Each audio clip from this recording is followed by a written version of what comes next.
please come forward and state your name and address? My name is Tim Howard. I'm the business owner here in Hutchinson. I own the Buggy Shop at 1803 East 4th Avenue. I hate to, Daryl Peterson's one of my better customers.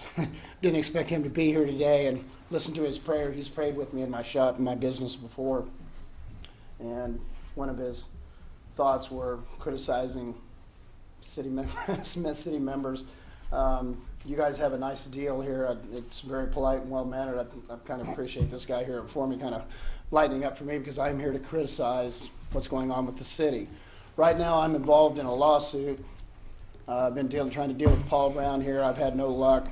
The lawsuit is Steve Worthington versus Timothy Howard in the city of Hutchinson. I'm a defendant. I haven't hired an attorney at this time. I don't feel like I should. I feel like everything's illegal that's been going on. What is going on, and I shouldn't even have to be dealing with this. My business is very successful. I'm very busy. I've been in business 31 years in this town, paid lots of tax dollars. I'm a landowner out in the county, pay lots of tax dollars there. This is consuming a lot of my time, and what has happened is my next door neighbor has piled massive amounts of wood.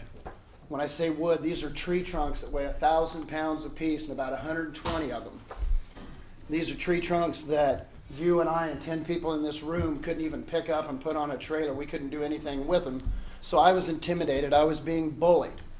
These particular wood pile was piled up on the city flood control dike. So when we had our floods last August, all those flood waters, when they came over, they washed through this wood pile, deposited into my building. So I not only got to clean up the mess from the dikes overflowing last August, plus the softball hail. My boys are down there putting a $5,000 roof on today, finally.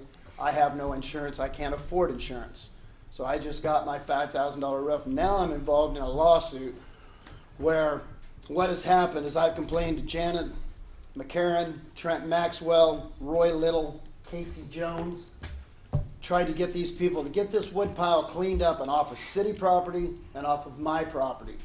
We've done this for years. The wood pile continued to stay there. Finally, last October, I brought in heavy equipment, bobcats, gin pole trucks, 6 different employees, and we cleaned this mess up. By the time I got the mess cleaned up, the next door neighbor shows up, calls the police department. Now I've got to deal with 2 days of the police department trying to arrest me for cleaning this wood pile up. The only person that did his job for the city of Hutchinson all the way through was Jeff Nichols, and I want you guys to know that. Jeff showed up when the police department on the second day was trying to arrest me and got in front of the officer and told him to leave my property, that the city of Hutch and myself have been trying to get this pile cleaned up for years. And finally the law enforcement was gone. What has happened in the meantime is by this guy leaving, and I'm blaming the city of Hutch, by leaving these wood pile on my property, even though it's outside my fence, he is suing me for adverse possession, which means if he maintains my property for X amount of years, he can take possession of it. And right now it's in front of Reno County Court, Tim Chambers, trying to take my property. The other thing he's asking, and I don't know what Mr. Brown's doing with this, my fences were put up in 1983. I have all the paperwork here, everything's sitting here,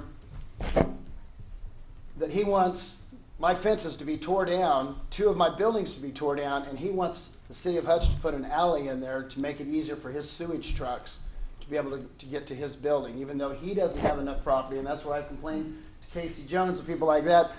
They allowed this guy to go in. I don't think they did a certificate of occupancy. He's got all of his equipment on other people's property.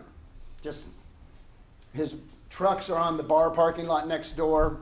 Half of his stuff right now is on I don't even know if it's my property at this point because I haven't went to court over it. Only Mr. Brown knows. He's encouraged me to get an attorney. When I do, I feel like the city let me down. We've complained for 5-6 years to get this wood pile off. Let you know this also. When I finally got some justice done here, the city of Hutch got the wood pile cleaned up off the flood control dike, and he piled it all onto my property. So not only did the city of Hutch leave me holding the bag, I got to clean the whole mess up myself. At this point, I do feel that is just one of the issues. I'm going to have to appear in court. I do feel like I'm going to get an out of county attorney to represent me. I don't think I'll get a fair shake here in Reno County at all. There's 4 other issues that the city planning and zoning has done in regards to my fence. The city engineer allowed, and everything is because of this neighbor over here. He comes down here, parks out on your front doorstep, complains to you people, I don't have room for this, I don't have room for that, and I guess he stays down here for weeks on end until somebody in the planning and zoning agrees to allow him to have this, which directly reflects upon me. And it's caused me a lot of headaches over the last 5-6 years. I just want you guys to know these people, except for Jeff Nichols, dropped the ball. I'm going to counter sue. I will do that within the next week. Mr. Brown's very familiar with what's going on. I don't want to have to take another $5,000 of my money when I'm trying to put a damn roof on my building to fight for my own land that I've been paying taxes on. I've been in this building since 1995. But I'm now losing my property, even though I actually took care of it. I paid the taxes on it, but it's called adverse possession, and somebody can legally take your property by doing this. So, Mr. Howard, when you were saying about moving the fence in the building for an access road, is that the city wanting to put an access road, or is that this other? Let's ask Mr. Brown. We don't comment on pending litigation. There we go. Counsel. There's how it's done. Actually, how it's done, Mr. Howard, is we directed you to get an attorney. Right. Because if you had an attorney, you wouldn't be here today. If you'd have cleaned up your woodpile mess, and your city people would have, I wouldn't be here today. And you know that. You have no idea. Nobody photographed all of this and took pictures of it like I did for the last 10 years. You have no idea what's coming at you.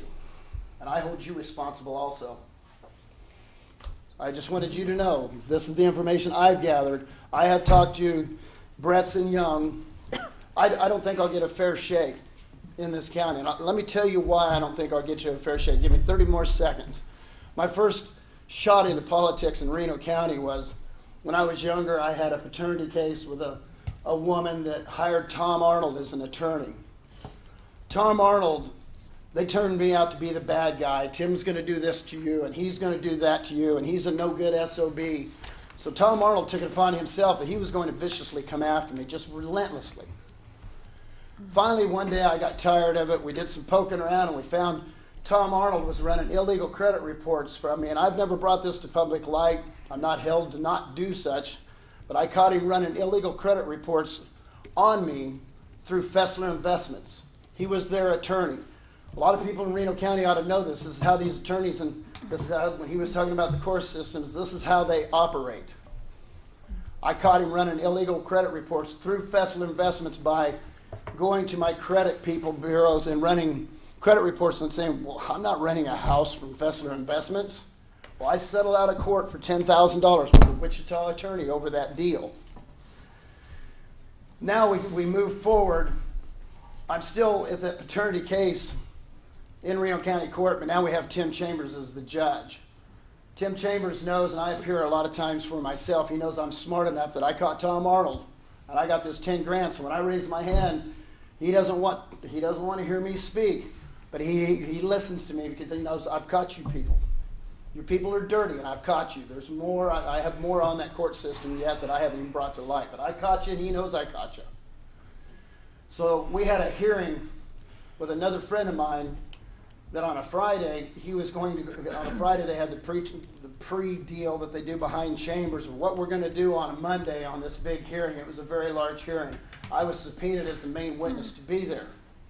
Tim Chambers made it real clear to the light that Tim Howard is loud and obnoxious, and I will not allow him in my courtroom. I still have the subpoena, the uncashed check, where I got you. So they didn't allow me to appear in that courtroom that Monday. That Tuesday, my friend went to jail for 10 months in Sedgwick County Jail until we could get him out, got him free and clear. I blame Tim Chambers for that.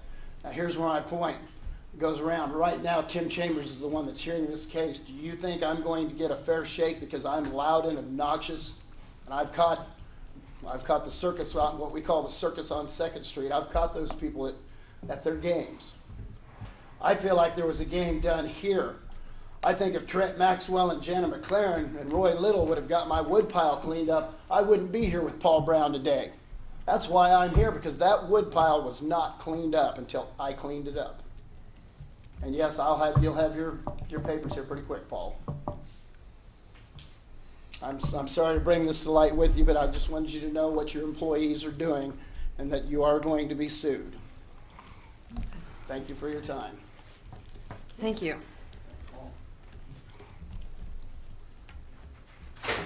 Do we have anyone else in the audience that would like to address council this morning? Bet you're afraid to ask that. Sort of. To Amy Glad and I'm back. Justin, this is Welcome back, John. Yeah.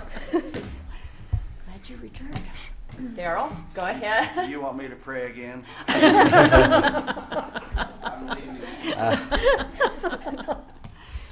Okay, well, a lot to think about there.